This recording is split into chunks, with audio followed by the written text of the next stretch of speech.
purposely a little later this morning in a while for each of you. The interns, the students have been out collecting marine life, no telling what they've come up with, and no telling what they will come up with when they put the seine net out, because one year they did get a stingray. Oh. Sabrina, raise your hand. I introduced you as you were coming over. Oh, I'm sorry. Right behind the tree. And her son Chandler. He was talking to them. Where's Chandler? He's right there. He got his friend Sutton with him. Look at this guy. Here. Oh, He's look ready. at this crew, Ready. So ladies and gentlemen, thank you. This young gentleman right here with the camera is from the State Court Pilot. A wonderful paper and a guy who's covered us on every event, including Tuesday night. So Elliot, thank you for coming He's back. everywhere. And without all that, let's get started. Troy, the floor is yours. So first and foremost, thank you guys so much. I have to tell you what a unique program this really is. When this started, it started from a phone conversation. Taylor called and said, "Do you know anything about oysters and oyster shells?" I was like, "Well, it just so happens that's what I do." So I came down here and they wanted to recycle oyster shells. They had just heard this concept about recycling. I think it came from a presentation by Sabrina. And I said, well, we've got this project called a Living Shoreline Project. That's where we put oyster shells out to trap oyster larvae so that they'll grow and create a natural reef, and we plant marsh grass. And the community said, wow, that's a great idea. We've done some form of habitat restoration every single year since then. They've not all been here, they've been in other places, but we've done something with this community every year since then, and that is absolutely incredible. More importantly, the community has actually supported our interns to come back, to monitor these areas, to provide data back to the community, and to share with them how those reefs have developed and how they've functioned. And so that's really, really a unique program. One more unique thing for this program in this community is that once word got out about what St. James was doing, we had phone calls from several coastal communities saying, hey, why aren't you working over here, right? And so we were able to go, hey, you haven't called us, so if you want us to come, you want us to do this, here's how this works. So this has been a great model for other coastal communities in how to build living shorelines, but more importantly, how to get their community involved, because this isn't the UNCW project, this is a St. James project, and we're the ones just coming to help get it in the water and monitor it. So I really want to stop right here and thank you, all of you guys, for that, because that is absolutely incredible. So how do they contact you, Troy? Through Taylor Ryan. They can get hold of my information through Taylor, and he'll send everybody our way. He's been great at reaching out to us through the Benthic Ecology Lab at UNCW. And of course, we have a website there that folks can access.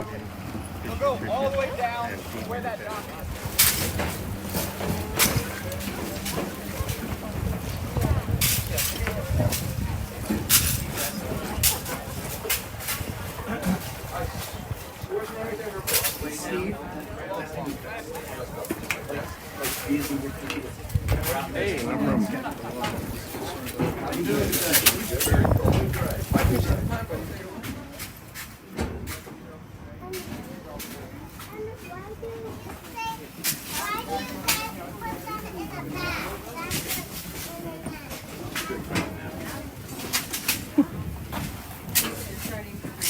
Everybody's bringing the grass.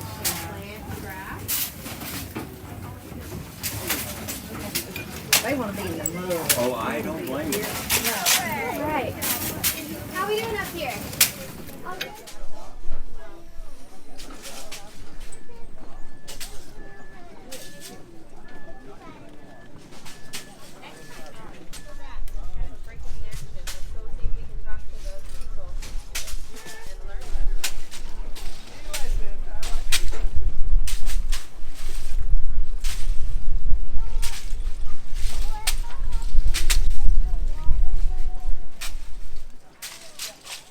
Just catch the front if I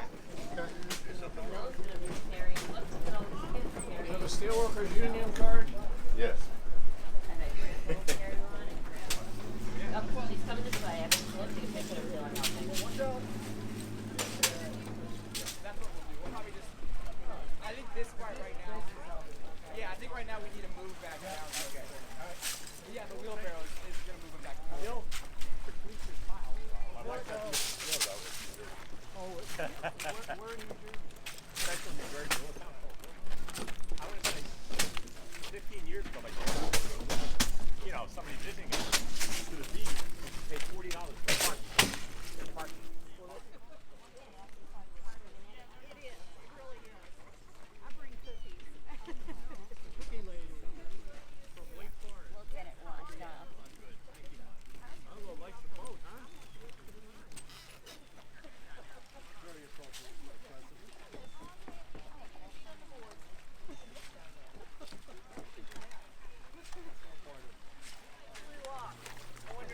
Probably did fly off. Everything flows off the dock. I'm gonna go ahead and put these ones in the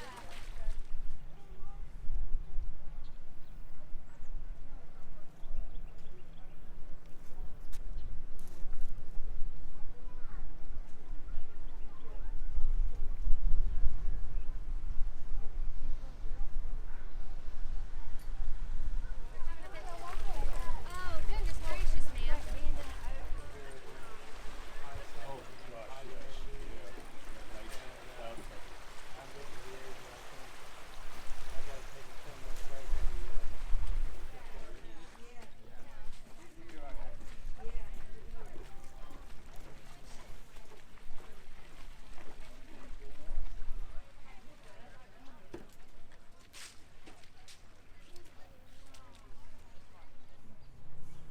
Hey, good morning. This is Taylor Ryan. I started this project 17 years ago after a seminar on increasing the value of oysters and putting more oysters out in our waterways.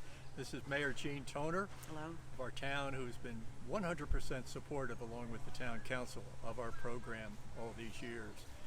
And we have grown these reefs with our partnership with UNCW, Professor Troy Alphen, his benthic ecology lab, which is part of the Center for Marine Science, and the Ocean 17 kids who come every year to a camp paid for by their parents, and they bag the shells for us and come out and help us install them.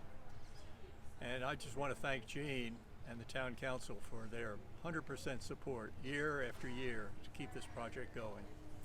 It really has been a wonderful project for the town. It's benefited all the residents of St. James. And last year, in addition to supporting this project with UNCW, the town council established the UNCW Student Support Endowment Fund. We were very, very pleased to do that with an initial contribution of $25,000, and we hope that that endowment will grow and that will provide additional financial support for the UNCW student interns. It's a great amount of support, not just from the town mayor, the town council, but all the multi-generational citizen scientists who help us year after year.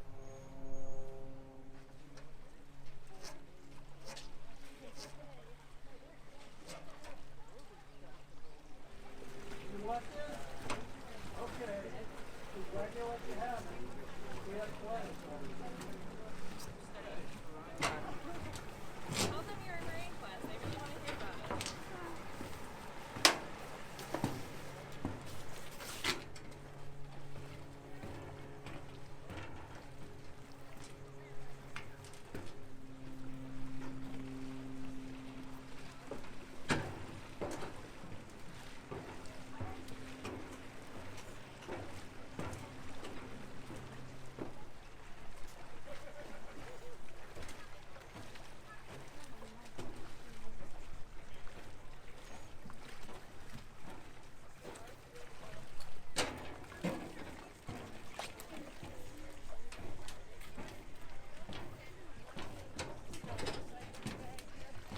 If you could send one to my parole officer, I'd appreciate it.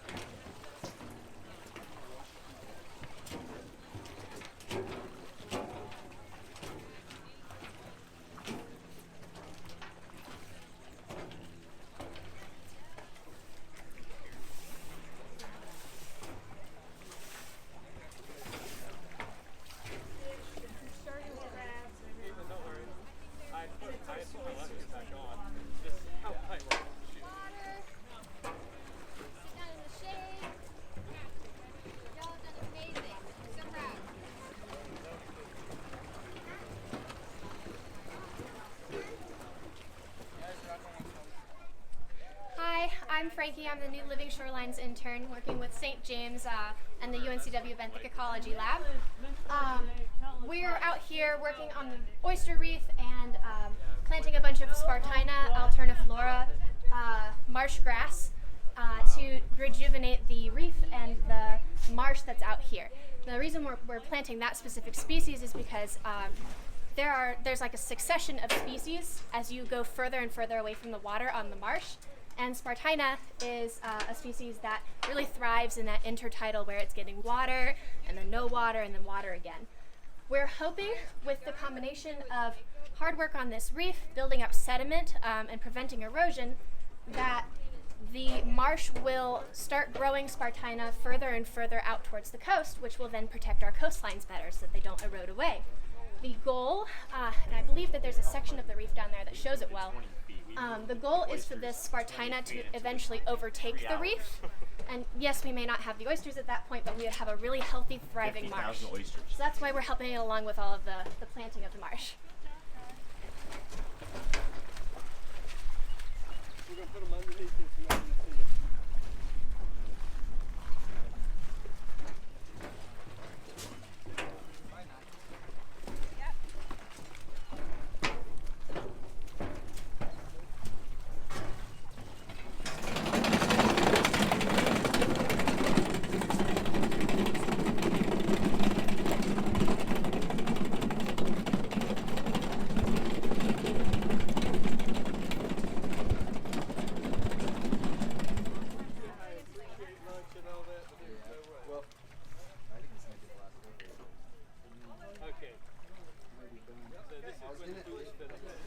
Charm life. Yeah.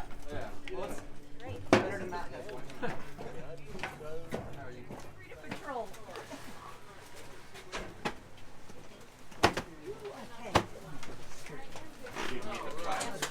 I had to go for such a long time.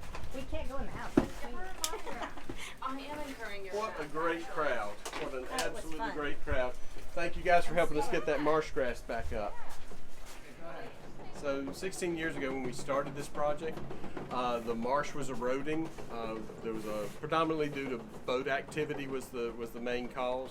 We came out, we looked at some of the boat traffic. We saw peak boat traffic during the summer of well over 100 boats an hour passing by this location. So clearly that was the indication for the loss of a lot of the habitat. The town had approached us about potentially putting in Living Shoreline, so we discussed options. We involved both the Division of Marine Fisheries, the Division of Coastal Management, as well as Coastal Federation and several other NGOs. We all got together, and at that time we put in, they came up, the town and all the contributors came up with this design of using bagged oyster shell as an initial barrier, and then backfilling with Spartina grass. So we've done that for probably 14 of the last 17 years. We have had other habitat restoration projects within the vicinity as well. Today what we did is we actually put out somewhere between 800 and 900 bags at the far end of the reef there. We have what we estimate to be somewhere close to 100, maybe 120 volunteers out here today. Those included Marine Quest campers from UNCW. It included some high school students from South Brunswick, just some volunteers from the community, children and relatives of residents within the St. James community, and the bulk of our volunteers were really St. James residents. This is their project, they implemented it. We, in addition to the bagged shells that we planted, we also put around 2,000 Spartina seedlings into the ground as well. We have a few more to put in the next coming days, and we'll be back to the site to inspect it over the next few days to see how the reefs are settling in, how the bags are settled, and to make sure there's no loose patches in the reef. And in fact, if you turn that way and look, you can see how the wave energy gets chewed up on the flood side, and very little of that wave energy translates to the marsh at this vulnerable stage of the tide. Now, if the tide rises, that wave energy would pass over into the marsh.